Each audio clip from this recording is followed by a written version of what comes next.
Yesterday, something happened that I genuinely did not expect to be talking about this week. The UAE quit OPEC after nearly 6 decades of membership. Gone, done, effective May 1st. And look, I know what you're probably thinking right now, oil news, energy politics, not my world. And I get it, but just stay with me because buried inside this story is something that directly affects every single person who owns property in Dubai, is thinking about buying in Dubai, or is watching this from a market anywhere in the world. And the thing nobody is talking about, the part that actually matters, isn't the oil. But first, I need you to understand what just happened, because once you see the full picture, the implications for the real estate market become very clear. OPEC stands for Organization of Petroleum Exporting Countries. It's a group formed in Baghdad in September 1960, where the world's biggest oil-producing nations agreed to coordinate how much oil they pump into the global market. The logic is very simple. If everyone produces as much oil as they want, supply floods the market, prices crash, and everyone makes less money. So OPEC members agreed to production quotas, caps on how much each country can actually pump, which keeps supply controlled, prices higher, and revenues stronger for all of the members. Saudi Arabia is the de facto leader. They're the biggest producer, they have the most influence, and historically,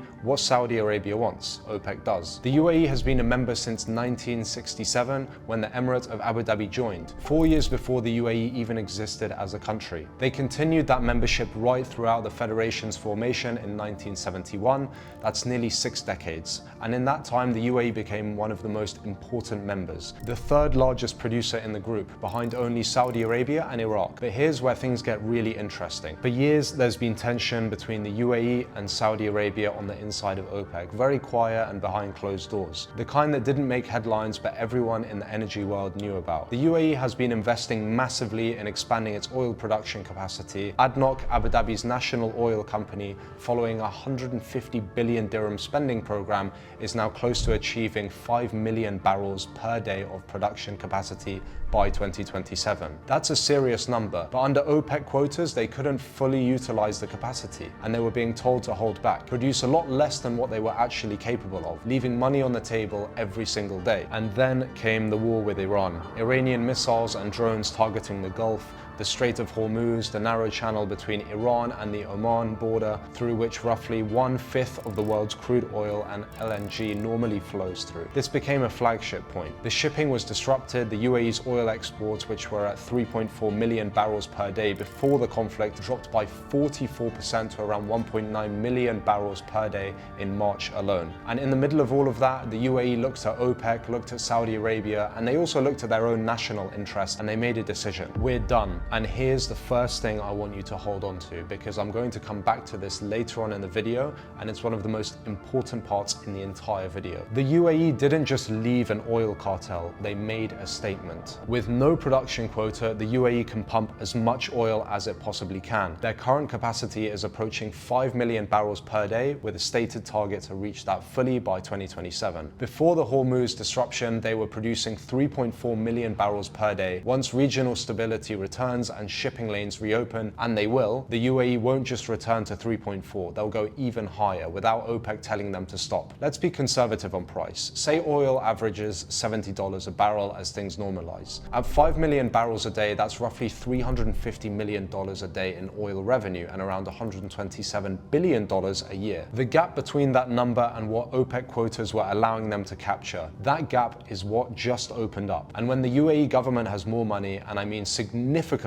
more money, things happen, real things. Infrastructure accelerates, new projects get funded, sovereign entities like Mubadala, ADQ, and ICD have more capital to deploy, economic free zones expand, business conditions improve to attract more companies, visa programs become more generous, and the quality of life investments get made. And every single one of those things does the same thing to Dubai. It makes it even more attractive. More companies move here, more executives relocate, more talent chases opportunity. The population grows, and when the population grows in a city with limited prime real estate, with a government that manages land supply carefully, you already know what happens to the property values. This isn't theoretical. This is the exact playbook that's driven Dubai's real estate market for decades. But here's the thing, and this is what I actually want to talk about for a minute, because I think a lot of people actually misunderstand how this market works. Dubai's growth has never been an accident. People from outside the region look at this city and just think it just happened. Like the buildings just appeared, the tourists just showed up and the financial firms and the tech companies and the family offices just randomly decided to relocate here. They didn't. Every single wave of growth in this market has been preceded by a deliberate strategic decision made at the government level. A decision that changed these conditions on the ground and then let the market respond. In 2002, Dubai introduced freehold property ownership for foreigners for the first time, allowing non-UAE nationals to buy property in designated areas. The market responded immediately. International capital started flowing into the region. After 2008, when the market crashed really hard, the government didn't spiral. They studied, restructured, and made a series of long-term bets, including eventually winning the bid to host Expo 2020, an event which ended up running in 2021 and 2022. It drew over 24 million visits, repositioning Dubai on the global stage. Then in 2019, the UAE launched its Golden Visa program, offering a 10-year renewable residency to investors, entrepreneurs, and skilled professionals without needing a local sponsor. And when COVID hit and every other government was locking down and closing the borders, the UAE expanded that program aggressively. They lowered the property investment threshold and they opened up all new categories. They told the world's wealthy and talented, come here to Dubai, you can build a life here, the residency is yours. Every time there was uncertainty, the UAE made a very bold move. And now in 2026, with a war disrupting the region, with global capital nervous, with OPEC politics fracturing, the UAE just made another one.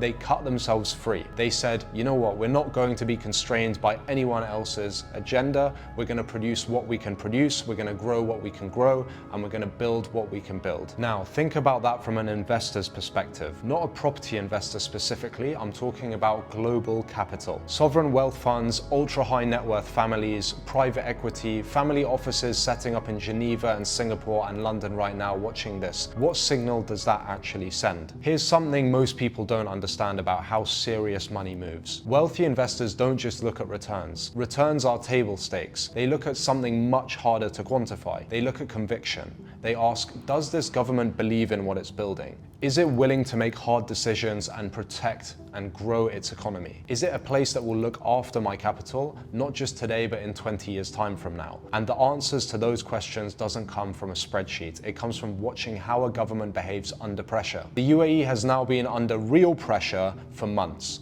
Regional war, missile attacks on its own territory, oil export disruptions through Hormuz, global economic uncertainty, and their response? Leave OPEC. Assert 5 million barrels per day of production ambition. Deepening strategic ties with the US. Keep infrastructure projects moving. Keep the visa programs open. That is a government that is not flinching at all. And when global capital sees that, it moves. Not quickly, not all at once, but it does move. And it moves into real assets, into property, into the most liquid, tangible, historically proven store of value in a growing city. I've been working in Dubai real estate for years, and I can tell you the moments that have really driven the biggest surges in this market haven't always been the obvious ones. It's not always the headlines you can point to and say, well, you know what, that's why the prices went up so much. Sometimes it's an accumulation of signals, a pattern, and sophisticated investors read that pattern before it becomes obvious to everyone else. Right now, that pattern is forming again. Let me bring this back to ground level because I don't want this video just to be about geopolitics. I want it to actually be useful. So if you own a property in Dubai right now, this is a hold signal. It's not a panic signal, not a sell signal, it's actually a hold signal. The macro environment just shifted in your favor. Population growth tailwinds are strengthening,